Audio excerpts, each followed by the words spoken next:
Hey y'all, welcome back for a beginner Pilates workout. This is great whether you're just getting back into fitness or Pilates, you're new to it, or you just want to focus on form and foundational movements in Pilates, connecting to that core. This is the workout for you. And always take things at your own pace, take breaks as you need them.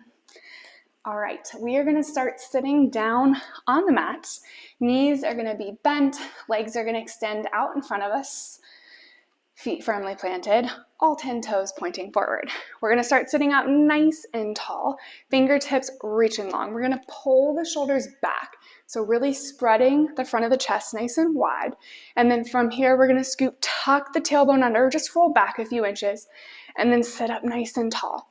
So imagine your back is against a wall, and you're trying to push the wall away with your upper back as you go down, and then you're trying to take your lower back to the wall as you come back up. And then if this is feeling good, you can start to go back a little bit further.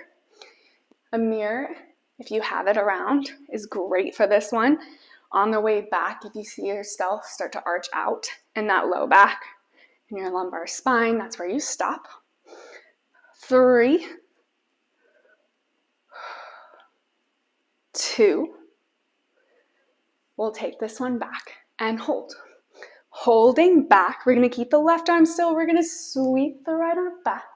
Gaze follows the hands. Sweep it up. Now left arm sweeps back and left arm sweeps up. So belly button up, rotating with that arm. The rest of the body is staying nice and still. If your knees start to move, come up a little bit out of this one. You want to find that sweet spot where you can hold. Maintain your flat back. Ooh, foot cramp. Owie. And then if you're feeling good, next time on that right side, you could start to lower back a little bit more. Come up a little bit on the way up. Great one for transverse abdominis and obliques. Last 3, 2, last one. And then coming up, you could take hands to the backs of the legs or just roll back, whatever feels good, but try and do it with control.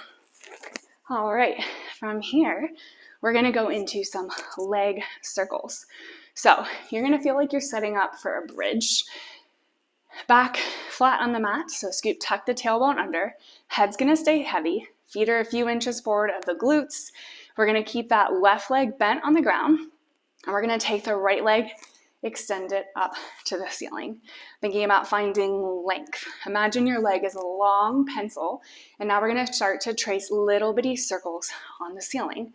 So we're gonna go out, in, and around. So that circle starts small, like teacup size, and then it could start to get bigger, becoming more of a dinner plate size, as long as your hips are staying still. So if it's helpful, maybe hands to hips, hands to your low belly. Just try not to move around here. And if you need it, a little bend in that right leg, but try and keep it straight as much as you can. Last 2. Last 1. Hold it up, little pause. Now we're going to reverse that circle, going the opposite direction. In, out, and around. Starting small again, working your way into it. Think about your pencil, long and straight, point that toe, working for that sharp line on the ceiling. 10 more seconds.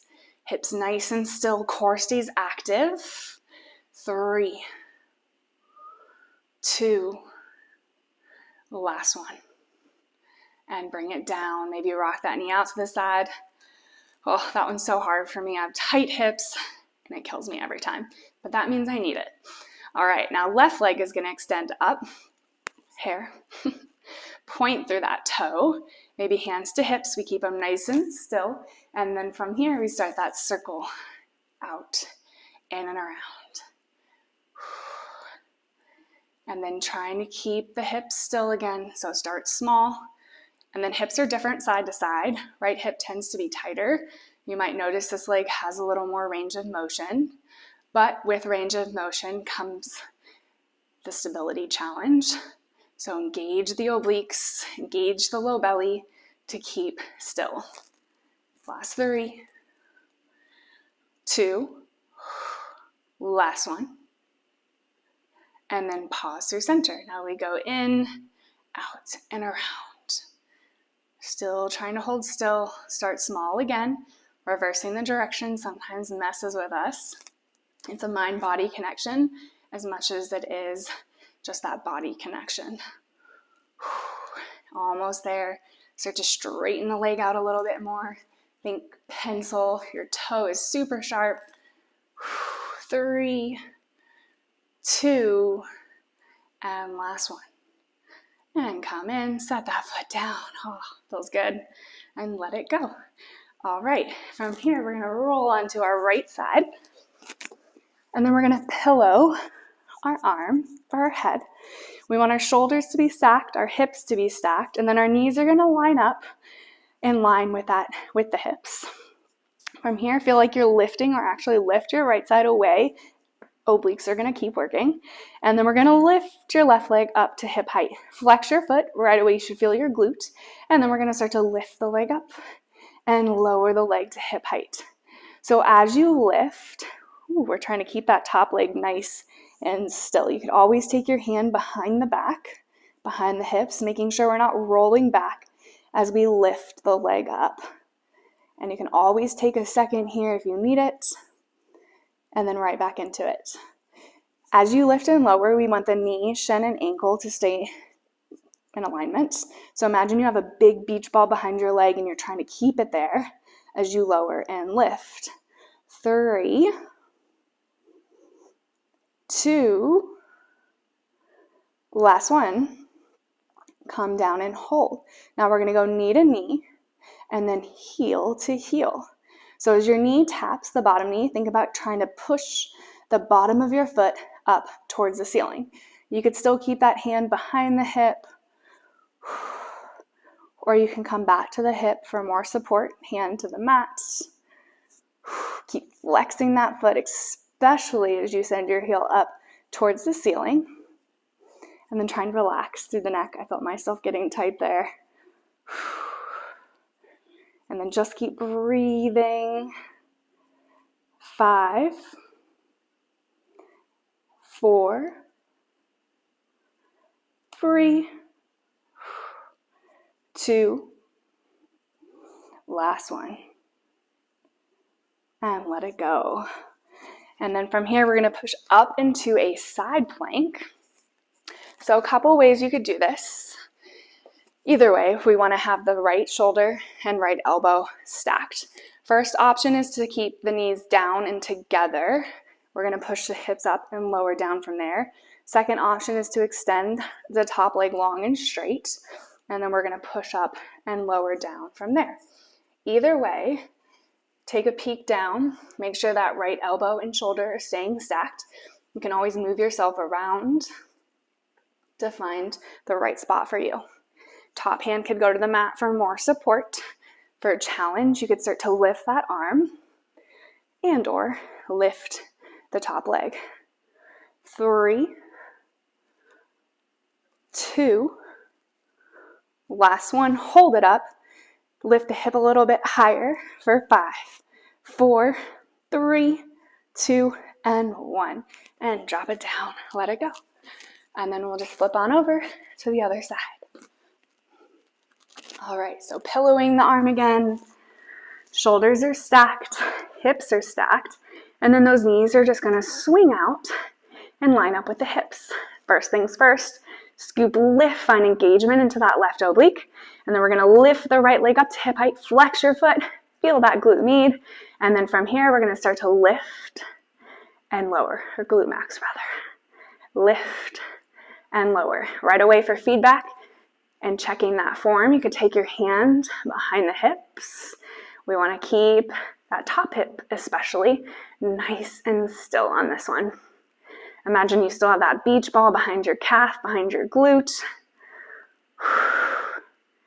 And then just keep breathing. Relax the neck and the shoulders. If you're feeling good, you can always take the hand from behind the hip. And then imagine you have resistance. Push up against it, drag down against it. Check in with that bottom waist. Lift it up a little more. Last 2. Last 1. And hold it hip height. Now we go knee to knee, heel to heel. Knee, knee, heel, heel. As your knee drops, think about trying to stamp the bottom of your foot up on the ceiling. And then as you lower down, think about squeezing those heels together nice and tight. You should feel that glute every time you touch the knees together, and every time you touch the heels. 4, 3, 2, last 1. And let it go. Maybe tap it out, and then we'll come up into that side plank. All right, so you can either go right from the knees, or we can take that top leg long. Just match whatever you did on the first side. Before we lift, we're gonna make sure elbows, shoulders stacked. And then from here, we start to find that lift and lower. Lift and lower. As you lift, imagine your side is becoming a little rainbow. You're scooping up through that left waist, and it's almost like you're doing a little side crunch. You're trying to bring that bottom rib a little closer to the hip. If it's feeling good, top hand could lift, and or top leg could lift. 4, 3, 2, up and hold. Lift the hips a little higher. Maybe lift that top arm for 5, 4, 3, 2, and 1. And bring it down. Let it go. And then we're going to finish with one of my favorite exercises. I said favorite, weird. We're going to go into a Pilates crisscross. So my 2 things that I'm like most important. 1 is that we want to think about length. So we're going to do a version of a bicycle. So as you extend your leg, I want you to get it all the way straight. None of this like halfway. Go all the way for it. You're going to feel it way more. 2, we always want to be able to see your toes peeking out above the shins. If the heels start to drop, our low back starts to compensate, and then we don't get the work in the core, and we cause pain in our low back. So we don't want that. You can always modify by keeping your head down and just moving through the legs. Promise you'll still feel it. All right, let's get into it. So first things first, hands light behind the head, elbows wide, knees right above the hips. And then we want to lift those heels in line with the knees so we can see the toes. We're going to go nice and slow. We're going to cross over to the right, pulling the right knee in length through that left leg. I love a little pause. Back through center. Another pause. Rotate over. Length through that right leg. Center pause. Every time we come through center, let's peek at those toes. Make sure you can still see them just peeking right above the knees. And remember, you can always set your head down on the mat. And I love exhaling as you crunch and rotate. As you go over to that left side, think about right shoulder blade lifting a little higher. 4, 3, last 2, last 1. And all the way down, let it go. Just hug those knees in, little rock. And then when you're ready, we'll rock and roll ourselves up. Great job today, y'all. I will see you next time for another beginners, or if you're ready for it, jump on into those other classes to advance your Pilates practice. Have an amazing day. See you next time.